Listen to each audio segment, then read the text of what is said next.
श्रीगुरुभ्यो नमः हरि ओम।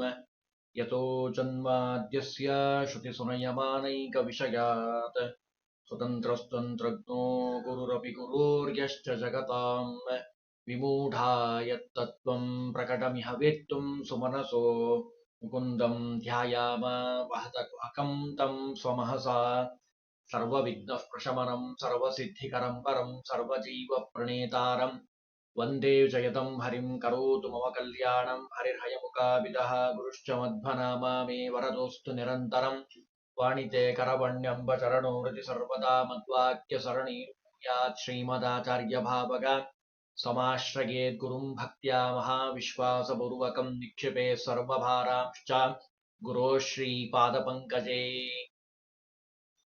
ಸೌಭಾಗ್ಯವತಿಯರ ನಿತ್ಯದಲ್ಲಿ ಮಾಡುವಂತಹ ಆಚರಣೆಗಳ ಬಗ್ಗೆ ಹಲವು ಮುಖಗಳಲ್ಲಿ ಶಾಸ್ತ್ರ ತಿಳಿಸಿರೋ ಹಾಗೆ ನಾವು ತಿಳಿತಾ ಬಂದಿದ್ದೀವಿ. ಇವತ್ತು ನಿನ್ನೆ ದಿವಸ ಇಂಧನದ ಬಗ್ಗೆ, ಕಟ್ಟಿಗೆಯ ಬಗ್ಗೆ ಕೆಲವು ನಿಯಮಗಳನ್ನು ಹೇಳಿದ್ದಾರೆ. ತುಳಸಿ ಕಾಷ್ಟದಿಂದ ಮಾಡಿದಂತಹ ಅಡಿಗೆ ಅದು ಭಗವಂತನಿಗೆ ಬಹಳ ಪ್ರೀತಿಕರವಾದದ್ದು. ಇವತ್ತು ಅನ್ನವನ್ನ ಮಾಡೋ ವಿಧಾನವನ್ನ ಹೇಳ್ತಾರೆ. ಅಲ್ರಿ, ನಮಗೆಲ್ಲ ಗೊತ್ತಿರೋದೆ ಅನ್ನ ಮಾಡೋದು, ನೀವೇನ್ ಹೇಳೋದು ಅಂತ ನಿಮ್ಮ ಮನಸ್ಸಿನಲ್ಲಿ ಬರಬಹುದು. ಅನ್ನ ಮಾಡೋದು ನಮಗೆಲ್ಲ ಗೊತ್ತಿರೋಂಥದ್ದೇ, ನಾವು ನಿತ್ಯದಲ್ಲಿ ಅನ್ನ ಮಾಡ್ತೀವಿ. ಯಾವ ಅಡಿಗೆ ಬರಲಿಲ್ಲ ಅಂದ್ರೂ ಪರವಾಗಿಲ್ಲ, ಸಾಮಾನ್ಯವಾಗಿ ಎಲ್ರಿಗೂ ಬರುವಂತಹ ಒಂದೇ ಒಂದು ಅಡಿಗೆ ಅಂದ್ರೆ ಅದು ಅನ್ನ ಮಾಡುವಂಥದ್ದು. ಅದು ನಮಗೆ ಗೊತ್ತಿರೋಂಥದ್ದೇ, ನೀವೇನ್ ಹೇಳೋದು ಅಂತ ನಿಮ್ಮ ಮನಸ್ಸಿನಲ್ಲಿ ಬಂದ್ರೆ, ನಮಗೆ ಹೇಗ್ ಬೇಕೋ ಹಾಗೆ ಅಡಿಗೆ ಮಾಡ್ತೀವಪ್ಪ, ಅನ್ನ ಮಾಡ್ತೀವಿ ಅಂತ ಪ್ರಶ್ನೆ ಮಾಡಿಕೊಂಡ್ರೆ ಅದಕ್ಕೆ ಒಂದು ಸ್ಮೃತಿ ಬಹಳ ಸುಂದರವಾಗಿ ಅದರ ವಿವರಣೆಯನ್ನ ಕೊಡ್ತದೆ. ಅನ್ನ ಮಾಡೋದು ಹೇಗೆ? ಸಾಮಾನ್ಯವಾಗಿ ಮನೆಯಲ್ಲಿರುವಂತ ಹಿರಿಯರು ಒಂದು ಮಾತು ಹೇಳ್ತಿರ್ತಾರೆ. ಹಳ್ಳಿಯಲ್ಲೆಲ್ಲ ಹೇಳೋರು, ಈಗೆಲ್ಲ ಕಾಲ ಲುಪ್ತವಾಗಿದೆ, ಸ್ವಲ್ಪ ಕಡಿಮೆ ಆಗಿದೆ ಹೇಳೋದನ್ನು. ಏನ್ ಹೇಳೋರು? ಅನ್ನ ಮಾಡು ಅಂತ ಅವ್ರು ಹೇಳ್ತಿರ್ಲಿಲ್ಲ.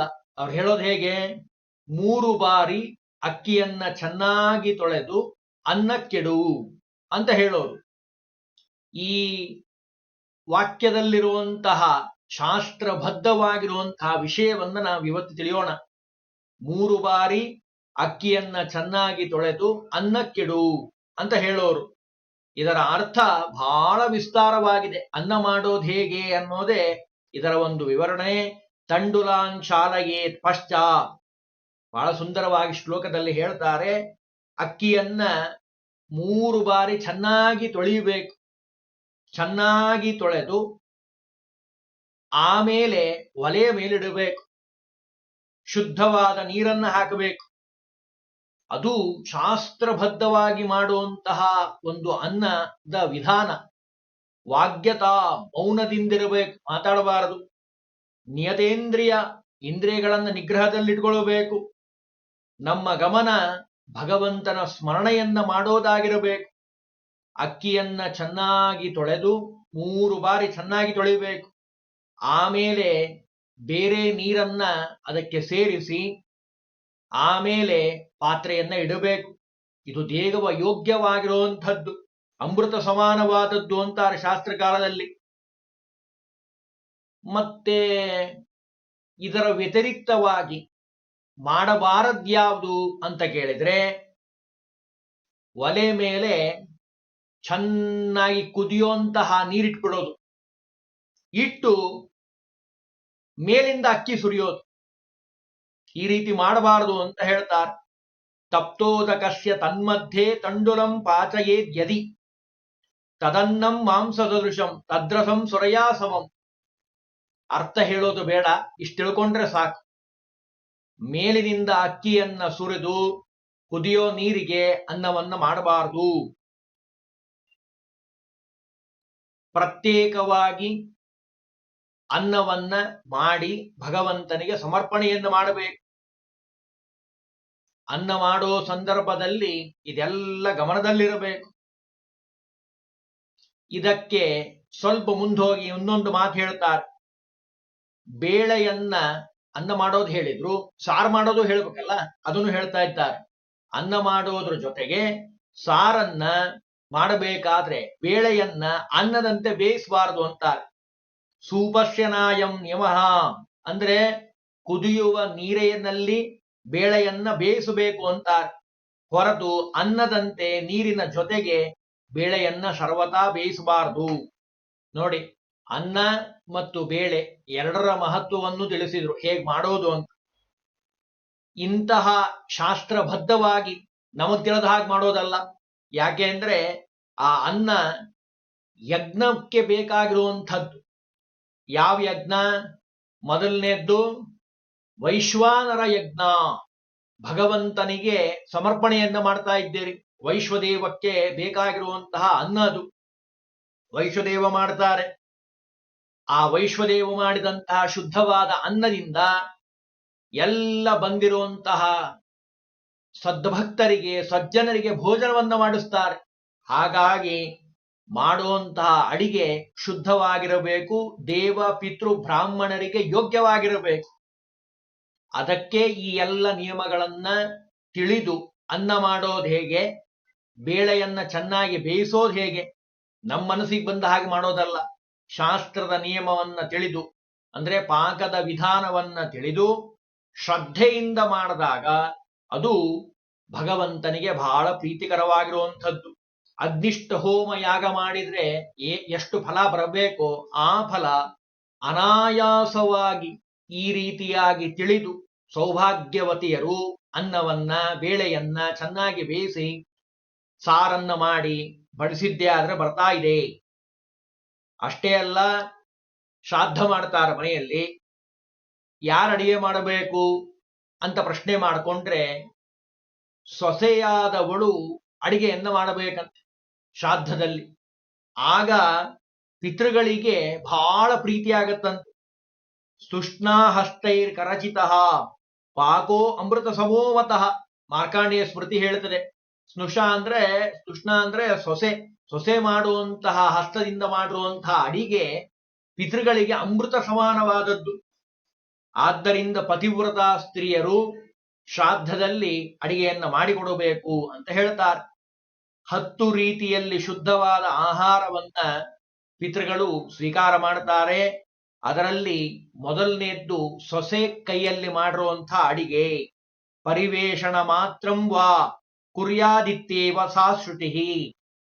ಪಾಕ ಮಾಡಲಿಕ್ಕೆ ಸಾಮರ್ಥ್ಯ ಇಲ್ಲ ಅಂದ್ರೆ ಸ್ನಾನ ಮಾಡಿ ಬಂದಿರೋಂತಹ ಬ್ರಾಹ್ಮಣರಿಗೆ ಬಡಸಾದ್ರೂ ಬಡಿಸ್ಬೇಕು. ಅದನ್ನೂ ಶಾಸ್ತ್ರ ಹೇಳಿದೆ.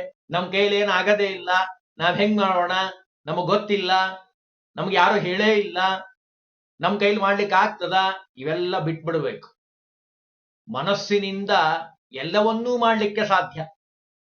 ಮನಗೇವ ಮನುಷ್ಯಾಣಂ ಕಾರಣಂ ಬಂಧ ಮೋಕ್ಷಯೋ ಅಂತ ಹೇಳದ ಹಾಗೆ ಮನಸ್ಸಿಲ್ಲ ನಮಗೆ, ಹಾಗಾಗಿ ಮಾಡಬೇಕು ಅಂದ್ರೆ ಕಿರಿಕಿರಿ ಅನ್ನಿಸ್ತದೆ.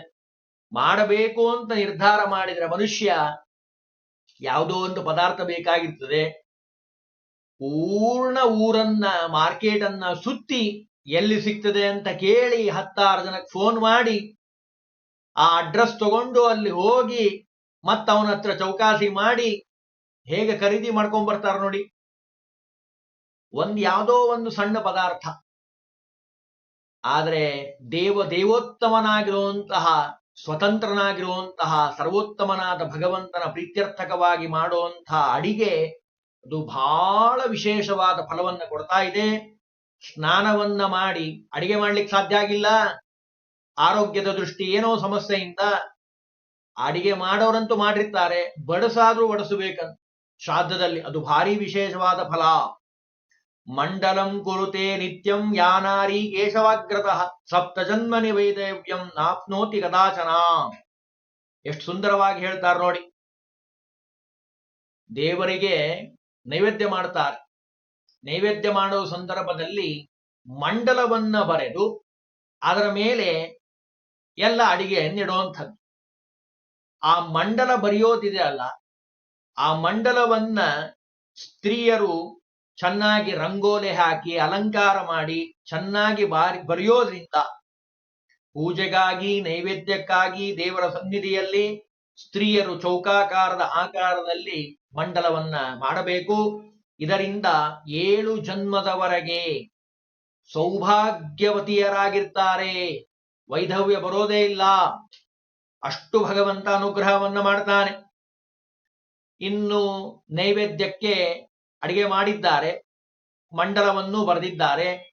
ಯಾವ್ಯಾವ ಪದಾರ್ಥಗಳನ್ನ ಎಲ್ಲೆಲ್ಲಿಡಬೇಕು ಅಂತ ಪ್ರಶ್ನೆ ಮಾಡಿಕೊಂಡ್ರೆ, ಈಶಾನ್ಯ ದಿಕ್ಕು, ಪೂರ್ವಕ್ಕೆ ಮುಖ ಮಾಡಿ ನೋಡ್ಕೊಂಡ್ರೆ ನಮ್ಮ ಎಡಗಡೆ ಭಾಗ ಅಂದ್ರೆ ಈಶಾನ್ಯ ದಿಕ್ಕಿನಲ್ಲಿ ಪಾಯಸವನ್ನ, ಆಗ್ನೇಯ ದಿಕ್ಕಿನಲ್ಲಿ ಅಂದ್ರೆ ನಿಮ್ಮ ಬಲಗಡೆ ಪೂರ್ವಕ್ಕೆ ಮುಖ ಮಾಡಿ ನಿಂತ್ರೆ ನಿಮ್ಮ ಎಡಭಾಗದಲ್ಲಿ ಈಶಾನ್ಯ ದಿಕ್ಕಿನಲ್ಲಿ ಪಾಯಸ, ಮತ್ತು ಆಗ್ನೇಯದಲ್ಲಿ ಭಕ್ಷ್ಯ, ಮತ್ತು ವಾಯುವ್ಯದಲ್ಲಿ ವಿಶೇಷವಾಗಿ ಪಲ್ಯಗಳು ಮಾಡಿರುವಂತಹ ಪಲ್ಯಕಾಯಿಗಳು, ಆಮೇಲೆ ನೈಋತ್ಯದಲ್ಲಿ ತೌವೆ, ಮಧ್ಯದಲ್ಲಿ ಅನ್ನ, ಆಮೇಲೆ ಉತ್ತರ ಮತ್ತು ಪೂರ್ವದ ಮಧ್ಯಭಾಗದಲ್ಲಿ ತುಪ್ಪವನ್ನ ಇಟ್ಟು ಭಗವಂತನಿಗೆ ಸಮರ್ಪಣೆಯನ್ನ ಮಾಡಬೇಕಪ್ಪ. ವಾಸುದೇವನು ಅನ್ನದೊಳು, ಎಷ್ಟು ಸುಂದರವಾಗಿ ಜಗನ್ನಾಥದಾಸ ಹೇಳ್ತಾರೆ, ನಾನಾ ಸುಭಕ್ಷದಿ ಸಂಕರ್ಷಣನು ಪರಮಾನ್ನದೊಳು, ಬಹಳ ಸುಂದರವಾಗಿ ಘೃತದೊಳಗ ಇಪ್ಪ ಅನಿರುದ್ಧ. ಯಾರು ಈ ರೀತಿಯಾಗಿ ಭಗವಂತನನ್ನ ಸ್ಮರಣೆ ಮಾಡ್ತಾ ಸರ್ವತ್ರದಲ್ಲಿ ನಾರಾಯಣನ ಚಿಂತನೆ ಮಾಡಬೇಕು. ನಿಮಗೆ ನೆನಪಾಗಿಲ್ಲ, ರೂಪಗಳ ಚಿಂತನೆ ಬಹಳ ಪುಣ್ಯ ಸಾಧನೆಯಿಂದ ಭಗವಂತನ ಸ್ಮರಣೆ ಕಾಲ ಕಾಲಕ್ಕೆ ಬರ್ತಾ ಇದೆ. ಪುಕ್ಕಟ್ಟೆಯಾಗಿ ಪುಣ್ಯವನ್ನ ಭಗವಂತ ಕೊಡೋದಿಲ್ಲ. ಬಹಳ ಅದಕ್ಕೆ ಹಿರಿಯರ ಒಂದು ಅನುಗ್ರಹದ ಬಲ, ಗುರು ಹಿರಿಯರ ಆಶೀರ್ವಾದ, ಆಗ ಮಾತ್ರ ನೀರು ಕುಡಿತಿರ್ತಾರೆ. ಬುಧಾಂತರ್ಗತ ಕೃಷ್ಣ ಅಂತ ಹೇಳಿ ಕುಡಿಬೇಕು, ಆ ಜ್ಞಾನ ಬರೋದಿಲ್ಲ. ಬೇಕಾದಷ್ಟು ಲೌಕಿಕ ವಿಷಯ ಬೇಕಾದಷ್ಟು ಬರ್ತದೆ ಜ್ಞಾನದಲ್ಲಿ, ತಲೆಯಲ್ಲಿ ಓಡ್ತದೆ ತಲೆ ಒಳಗೆ. ಆದರೆ ಭಗವಂತನ ಸ್ಮರಣೆ ಅಷ್ಟು ಸುಲಭವಾಗಿ ಬರೋದಿಲ್ಲಪ್ಪ. ಉಪ್ಪು ತಿಂತಿರ್ತಾರೆ ನಿವೃತ್ತಿ ಜನಾರ್ದನ, ಪರಮಾನ್ನದಲ್ಲಿ ಭಾರತೀ ದೇವಿ ಇದ್ದಾಳೆ, ಭಕ್ಷದಲ್ಲಿ ವಿಶೇಷವಾಗಿ ಬ್ರಹ್ಮದೇವರ ಸನ್ನಿಧಾನ ಇದೆ ಅಂತ ಚಿಂತನೆ ಮಾಡಬೇಕು. ಅನ್ನ ಊಟ ಮಾಡ್ತಿರ್ತಾರೆ, ಚಂದ್ರಾಂತರ್ಗತ ಕೇಶವ ಇದ್ದಾನೆ ಅಂತ ಚಿಂತನೆ ಮಾಡಬೇಕು ಅಂದ್ರೆ ಬಹಳ ಭಗವಂತನನ್ನ ಸ್ಮರಣೆ ಮಾಡಬೇಕು. ಅವನ ಅನುಗ್ರಹದಿಂದಲೇ ಬರಬೇಕೇ ಹೊರತು ಹಂಗೆ ಬರ್ಲಿಕ್ಕೆ ಸಾಧ್ಯ ಇಲ್ಲ. ಗುರುಗಳ ಅನುಗ್ರಹ ಬೇಕು ಮೊದಲು. ನಮ್ಮೆಲ್ಲರ ಗುರುಗಳಾಗಿರುವಂತಹ ವಾಯುದೇವರ ಅನುಗ್ರಹದಿಂದ, ಶ್ರೀಮದ್ ಆಚಾರ್ಯರ ಅನುಗ್ರಹದಿಂದ ಇವೆಲ್ಲ ಬರ್ಲಿಕ್ಕೆ ಸಾಧ್ಯ. ಅಡಿಗೆ ಮಾಡಿರ್ತಾರೆ, ಎಲ್ಲ ಇಟ್ಟಿರ್ತಾರೆ. ಅಡಿಗೆ ಮಾಡಿ ಬಿಡೋದಷ್ಟೇ ಮುಖ್ಯ ಕೆಲಸ ಅಲ್ಲ, ಅದನ್ನ ಪತಿಗೆ ಒಪ್ಪಿಸೋದು ಮುಖ್ಯವಾದ ಕರ್ತವ್ಯ. ಕಾರಣ ಪತಿ ಏನಿದ್ದಾನಲ್ಲ ಗಂಡ, ಅವನೇನು ಮಾಡ್ತಾನೆ, ದೇವರಿಗೆ ಇದನ್ನು ಸಮರ್ಪಣೆ ಮಾಡ್ತಾನೆ.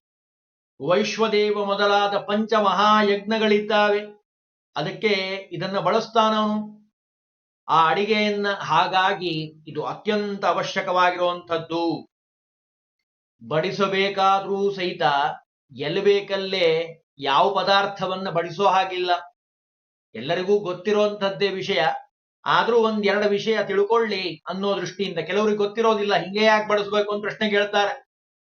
ನಮ್ಮ ಮನ್ಸಿಗೆ ಬಂದಾಗ ನಾವು ಬಡಿಸ್ತೀವ್ರಿ, ನೀವ್ಯಾಕೆ ಹೇಳ್ತೀರಿ, ಇದು ನಮ್ ಕಡೆ ಪದ್ಧತಿ, ಇದು ನಮ್ಮೂರಿನಲ್ಲಿ ಹಿಂಗ್ ಬಡಿಸ್ತಾರೆ, ನಮ್ ಪ್ರದೇಶದಲ್ಲಿ ಹಿಂಗಿದೆ ಅಂತ ಮಾತಾಡೋರು ಹೆಚ್ಚು ನಿಮಗೆ ಸಿಗ್ತಾರೆ ಎಲ್ಲ ಕಡೆ. ಅದಕ್ಕೆ ಶಾಸ್ತ್ರ ಕೊಟ್ಟಿರುವ ಹಾಗೆ, ಶಾಸ್ತ್ರದ ನಿಯಮದಂತೆ ಬಡಿಸೋದು ಉತ್ತಮ, ಅದನ್ನು ತಿಳಿಸ್ತಾರೆ. ಲಕ್ಷ್ಮೀದೇವಿ ಎಲ್ಲ ಧಾನ್ಯಗಳಲ್ಲಿರ್ತಾಳೆ, ಯಾವುದೇ ಧಾನ್ಯ ಇರಲಿ ಅಲ್ಲಿ ಲಕ್ಷ್ಮೀದೇವಿ ವಾಸವನ್ನ ಮಾಡ್ತಾಳೆ. ಇನ್ನು ಆ ಉಪ್ಪಿನಲ್ಲಿ ಜ್ಯೇಷ್ಠೆಯ ಆವಾಸ ಇರ್ತದೆ. ಭೋಜನ ಪಾತ್ರೆಯ ಎಡಭಾಗದಲ್ಲಿ ಆ ಉಪ್ಪನ್ನ ಬಡಿಸಬೇಕು. ಪಾಯಸವನ್ನ ಬಲಭಾಗದಲ್ಲಿ, ದಕ್ಷಿಣೇ ಪರಮಾನ್ನಸ್ಯ, ಎಲೆ ಮುಂದೆ ಕೂತ್ರ ನೀವು ನಿಮ್ಮ ಬಲಭಾಗದಲ್ಲಿ ಪಾಯಸವನ್ನು ಬಡಿಸಬೇಕು. ಶಾಕಾದಿ ಪುರತಸ್ನಾಪ್ಯ ಮಧ್ಯೆ ಅನ್ನಂ ಪರಿವೇಶಯೇ, ಮೇಲ್ಭಾಗದಲ್ಲಿ ಪಲ್ಯ, ಚಟ್ನಿ, ಗೊಜ್ಜು ಮುಂತಾದ ಎಲ್ಲ ಪದಾರ್ಥಗಳನ್ನ ಮೇಲಿನ ಭಾಗದಲ್ಲಿ ಬಡಿಸಬೇಕು. ಮಧ್ಯದಲ್ಲಿ ಅನ್ನವನ್ನ ಬಡಿಸಬೇಕು. ವ್ಯಾಸಸ್ಮೃತಿ ಹೇಳ್ತಾ ಇದೆ. ಅಂದ್ರೆ ಬಡಿಸೋ ವಿಧಾನ ಹೇಗೆ ಬಡಿಸಬೇಕು ಅನ್ನೋದಕ್ಕೆ ಶಾಸ್ತ್ರದ ವಿಧಾನ. ಅನ್ನದ ಮಧ್ಯಭಾಗದಲ್ಲಿ ತುಪ್ಪವನ್ನ, ಬಲಭಾಗದಲ್ಲಿ ಪಾಯಸವನ್ನ, ಮುಂದಿನ ಭಾಗದಲ್ಲಿ ಪಲ್ಯಕಾಯಿಗಳನ್ನ, ಭಕ್ಷ್ಯಭೋಜ್ಯಗಳನ್ನ ಎಡಭಾಗದಲ್ಲಿ ಬಡಿಸಬೇಕು. ಇವೆಲ್ಲ ಬಡಿಸೋ ವಿಧಾನ ಸ್ಮೃತಿಗಳು ಹೇಳಿರುವಂಥದ್ದು. ಬಡಿಸೋ ಸಂದರ್ಭದಲ್ಲಿ ಅವಸರ ಮಾಡಬಾರದು.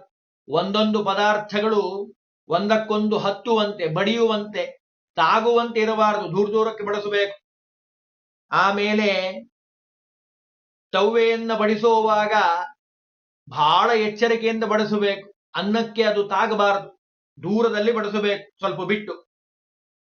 ಇನ್ನು ಶುಭಾಶುಭ ಕರ್ಮಗಳಲ್ಲಿ ಕೆಲವು ಪದಾರ್ಥಗಳನ್ನು ಬಳಸೋದ್ರ ಬಗ್ಗೆ ಹೇಳ್ತಾರೆ ಶಾಸ್ತ್ರದಲ್ಲಿ. ಹೆಸರು ಬೇಳೆಯಿಂದ ಮಾಡಿದಂತಹ ತವ್ವೆಯನ್ನ ವಿಶೇಷವಾಗಿ ಬಳಸಬೇಕು. ತೊಗರಿ ಬೇಳೆಯನ್ನ ಶುಭ ಕರ್ಮದಲ್ಲಿ ಬಳಸಬೇಕು, ಶಾಸ್ತ್ರ ಹೇಳಿರುವಂಥದ್ದು. ಪಿತೃಕರ್ಮದಲ್ಲಿ ಹೆಸರು ಬೇಳೆ, ಶುಭ ಕರ್ಮದಲ್ಲಿ ತೊಗರಿ ಬೇಳೆಯನ್ನ ಬಳಸಬೇಕು. ಉದ್ದಿನ ಬೇಳೆಯಂತೂ ಶ್ರಾದ್ದದಲ್ಲಿ ಕಡ್ಡಾಯ. ಎಳ್ಳು ಮತ್ತು ಉದ್ದಿನ ಬೇಳೆ. ಭಕ್ಷ್ಯಕ್ಕಾಗಿ ಉದ್ದಿನ ಬೇಳೆಯಿಂದ ಮಾಡಿದಂಥ ವಡೆಯನ್ನೇ ಮಾಡ್ತಾರೆ. ಸಾಮಾನ್ಯವಾಗಿ ಎಲ್ರಿಗೂ ಗೊತ್ತಿರುವಂಥದ್ದೇ. ಎಲ್ಲಿ? ಶ್ರಾದ್ದ ಕರ್ಮದಲ್ಲಿ.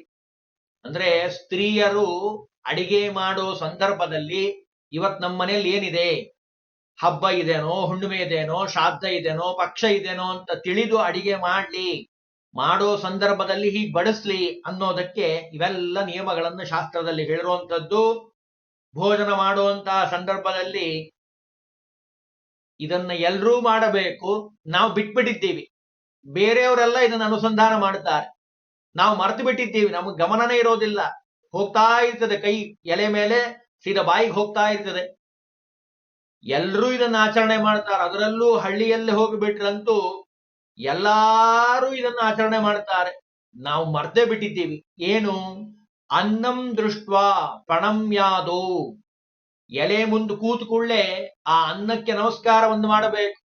ಪ್ರಾಮಾಣಿಕವಾಗಿ ನಮ್ಮನ್ನು ನಾವು ಪ್ರಶ್ನೆ ಮಾಡ್ಕೊಳ್ಳೋಣ, ನಾವ್ ಎಷ್ಟು ಜನ ನಮಸ್ಕಾರ ಮಾಡ್ತೀವಿ ಅಂತ. ನಾವು ನಮಸ್ಕಾರನೇ ಮಾಡೋದಿಲ್ಲ.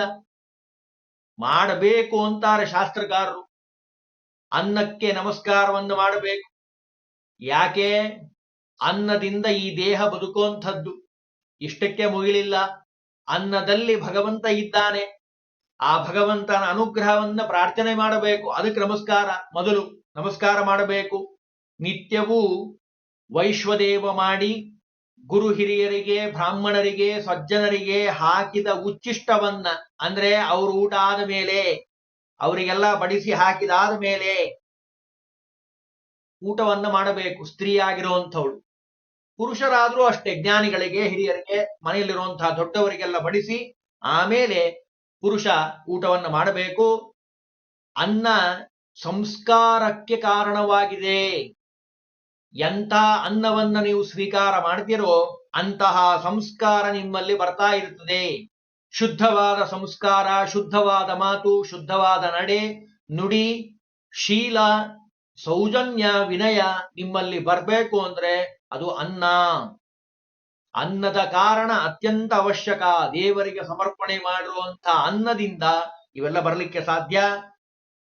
ಊಟಕ್ಕೆ ಕೂಡೋಕ್ಕಿಂತ ಮುಂಚೆ ಅದಕ್ಕೆ ಹೇಳ್ತಾರೆ, ವೈಶ್ವದೇವದ ಆದ ಮೇಲೆ ಭೋಜನ ಮಾಡಬೇಕಾದ್ರೆ ಮೊದಲು ಪತಿಗೆ ಬಡಿಸಬೇಕು, ಸಂತೋಷದಿಂದ ಬಡಿಸಬೇಕು.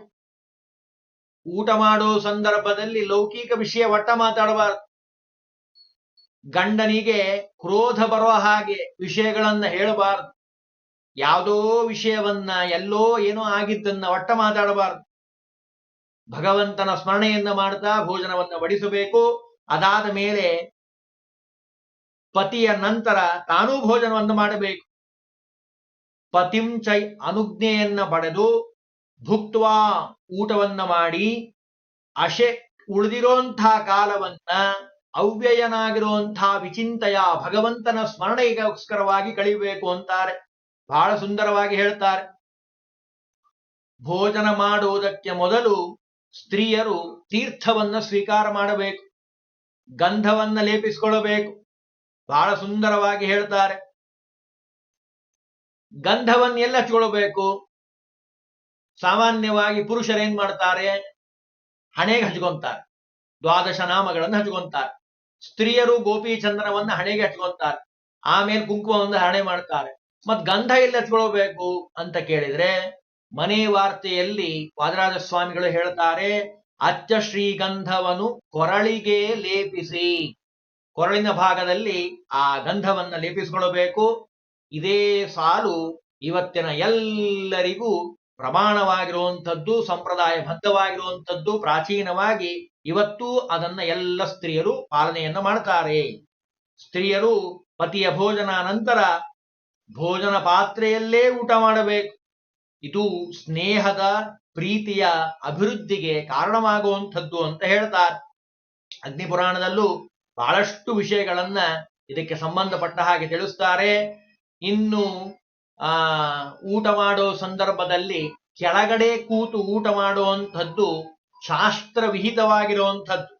ಅಂತರಿಕ್ಷದಲ್ಲಿ ಕೈಯಲ್ಲಿ ಹಿಡ್ಕೊಂಡು ನಿಂತುಕೊಂಡು ಎಲ್ಲೋ ನೋಡ್ತಾ ಆ ರೀತಿ ಭೋಜನವನ್ನ ಮಾಡಬಾರದು. ಕೆಳಗಡೆ ಕೂತು ಭೋಜನವನ್ನ ಮಾಡಬೇಕು. ಅಂದ್ರೆ ಆ ಊಟ ಮಾಡೋ ಸಂದರ್ಭದಲ್ಲೂ ಈ ನಿಯಮವನ್ನ ಪಾಲನೆ ಮಾಡಬೇಕು ಅಂತ ಹೇಳ್ತಾರೆ.